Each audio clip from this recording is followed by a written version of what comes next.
Mr. President, now I just briefly want to make the people understand how can anyone do something like this? And for that, I have to explain to you what is RSS. RSS, Mr. Narendra Modi is a life member of RSS. RSS was an organization that was inspired by Adolf Hitler and Mussolini, came about in 1925.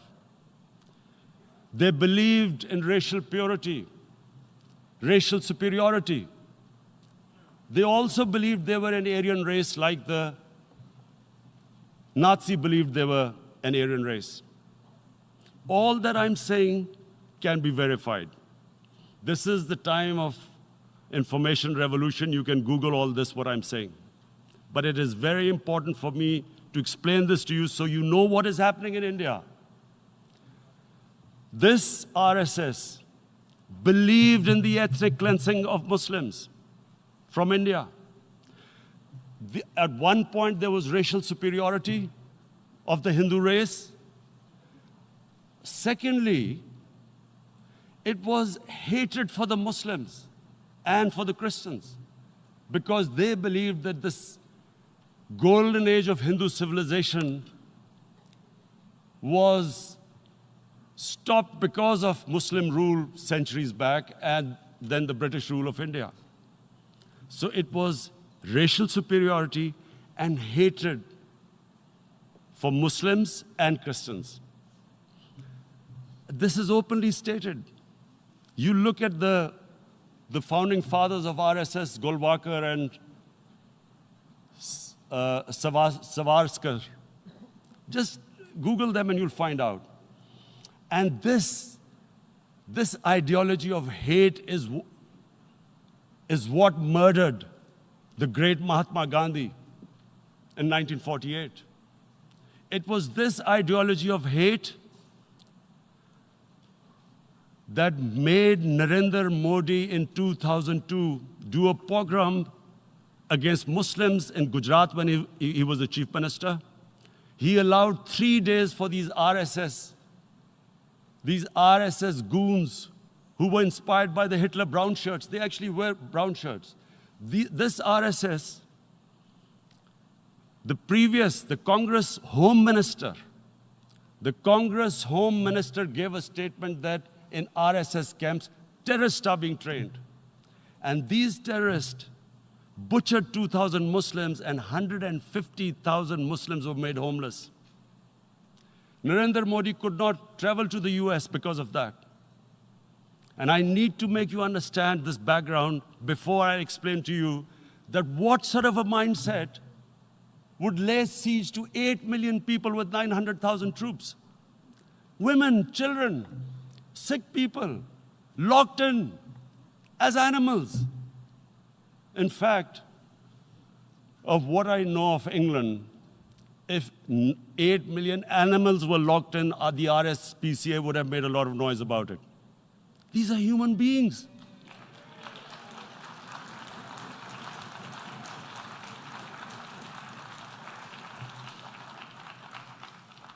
And Mr. President, what comes with racial superiority, these illusions of Aryan superior race, is arrogance.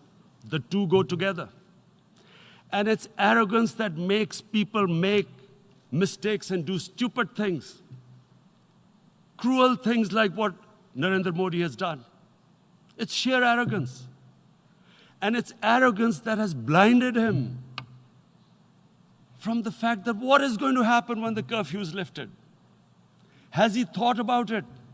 This hasn't been thought through. What is he going to do when he lifts the curfew? Does he think that people of Kashmir will quietly accept the status quo because India has changed the constitution and taken away the special status? They'll accept that? Mr. President, 100,000 Kashmiris have died in the past 30 years because they were denied the right given by the United Nations. the right for self-determination. 100,000 have died and 11,000 women have been raped. There are two human rights, United Nations human rights reports on this. The world hasn't done anything because India is a huge market, 1.2 billion people.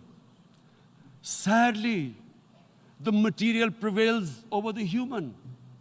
But this has serious consequences. Again, I repeat, that's why I'm here. Look, what is going to happen when the curfew is lifted will be a bloodbath. The people will come out. There are 900,000 troops there. They haven't come to, as Narendra Modi says, he's done this for prosperity of Kashmir. This is supposed to be for the development. These 900,000 troops, what are they going to do when they come out? There'll be a bloodbath. Has he thought it through what happens then? Mr. President, has anyone thought that what happens when there is a bloodbath? What do you think the impact will have on people of Kashmir? What do you think they will think? The way they have been boxed in their houses, treated like worse than animals, no rights. Thousands of all the political leadership has been arrested, taken out of Kashmir. Even those Kashmiri leaders who were pro-India have been taken out. 13,000 boys have been picked up and taken to God knows which destinations.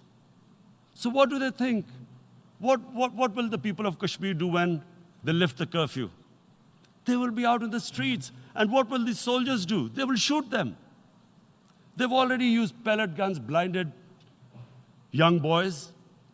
In the last 6 years, the 5 years, the oppression that has gone on in Kashmir. And so, Kashmiris will be further radicalized. Mr. President, there will be another Pulwama. And guess what? India will blame us. They're already blaming us. They're saying all this is happening because of Pakistan. One of their defense ministers said, there are 500 terrorists lined up on the border to go in. Why would Pakistan send 500 terrorists when there are 900,000 troops? What impact are they going to make? What will they do? And why would? Don't we know that the moment there is some terrorist attack, all that will happen is there'll be further cruelty and oppression of the people of Kashmir. We will just give the 900,000 troops to further crush the people of Kashmir. And then we'll give the Indian government an excuse that, look, Pakistan is a terrorist state, and this mantra that has gone on, Islamic terrorism. The moment you use this catchword, Islamic terrorism, the whole world turns away. No one talks about human rights. You can do whatever you want, which is what has happened in Kashmir, because they keep using this word, Islamic terrorism. And this is what they're doing right now. What do we benefit from further increasing the cruelty on the people of Kashmir? And why would we want this? But there is no other narrative left for India. As when they lift the curfew, whatever happens, Pakistan will be blamed, and there is always a danger of another Pulwama. They might come and bomb us again, and then another cycle might start. And what does Narendra Modi think? That 180 million Muslims of India are thinking right now. Aren't they watching these Kashmiris stuck inside for 55 days they've been stuck in? Aren't they watching? What do you think? Don't you think that the Muslims will be radicalized in India? And I'm talking about 180 million people.